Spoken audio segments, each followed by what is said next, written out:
সুবানা, তোমার কাছে কেমন লাগছে এখানে? আবার আসতে চাও?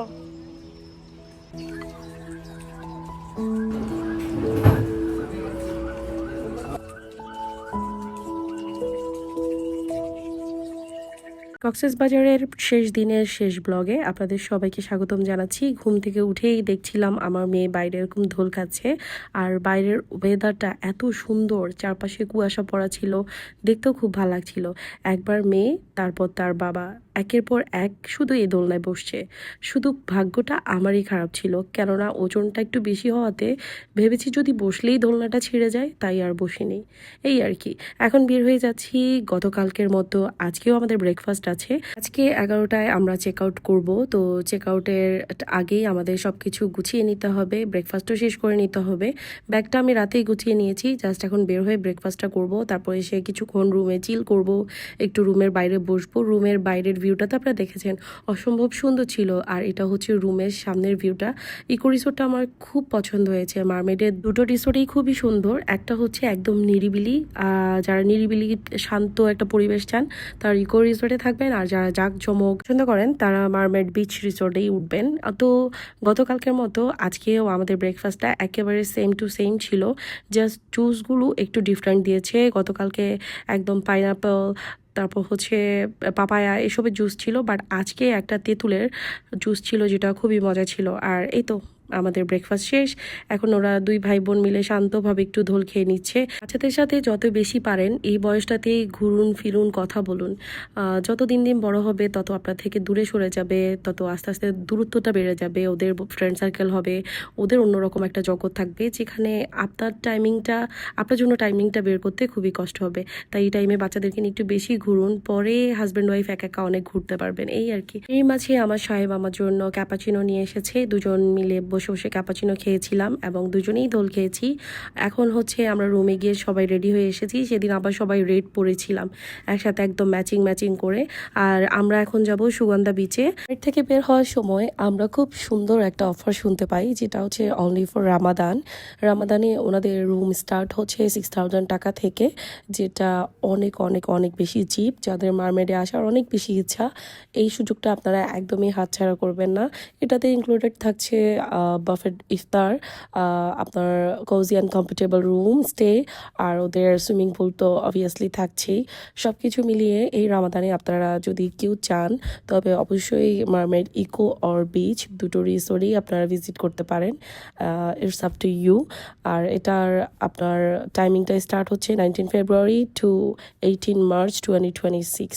ড্রাইভ হয়ে আসার সময় দুপাশে সুন্দর সুন্দর রিসোর্টগুলো দেখে আমার মনে হচ্ছিল দুদিনের জন্য কক্সবাজার আসলে একদমই লস, আসতে হবে মিনিমাম এক সপ্তাহের জন্য। এক সপ্তাহের জন্য আসলে অন্তত আপনি কিছু কিছু রিসোর্ট এক্সপ্লোর করতে পারবেন, ভালোভাবে ঘুরতে পারবেন। এই আর কি।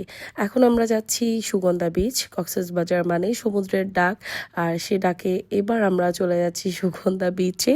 পৌঁছে দেখলাম চারপাশে মানুষের ঢল, হাসি, আনন্দ, ছবি তোলা আর সমুদ্রের গর্জন, সব মিলিয়ে এক প্রাণবন্ত পরিবেশ। অতিরিক্ত মানুষজন থাকলেও সেই ভিড়ের মাঝে একটা উৎসবের আমেজ থাকে। ওর থেকে ডিসাইড করে এসেছিলাম আমরা কেউই পানিতে নামবো না, কিন্তু এখানে আসার পর ওদের সবার মতিগতি চেঞ্জ হয়ে যায়, ওরা এখন সবাই পানিতে নামবে।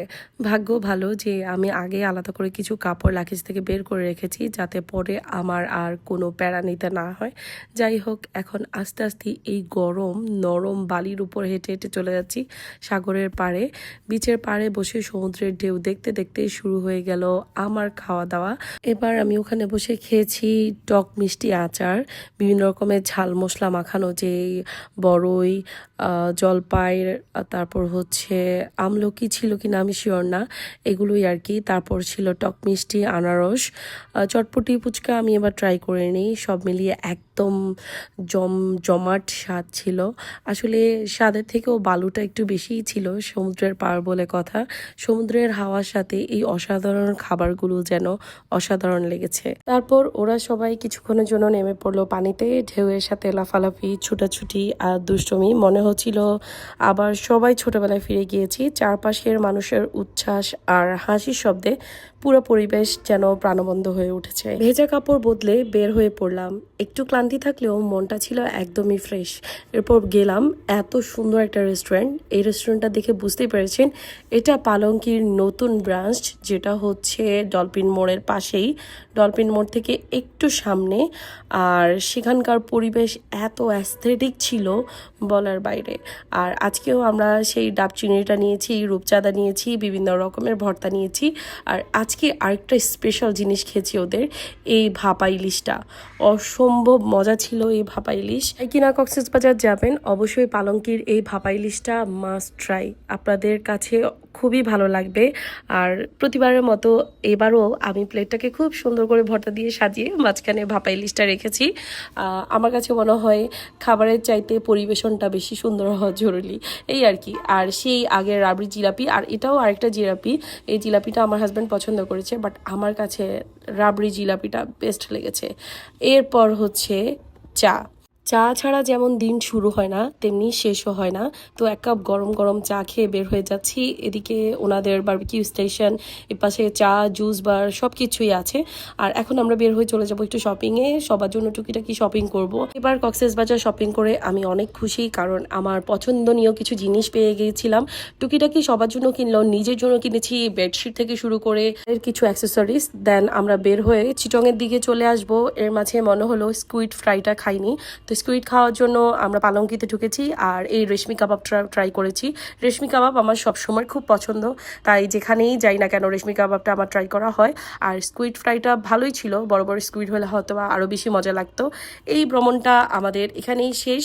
ফিরে যাচ্ছি নিজের বাসা, নিজের গন্তব্যে। ভ্রমণ শুধু ঘোরা নয়, ছিল মনকে একটু মুক্ত করে দেওয়ার একটা উপলক্ষ।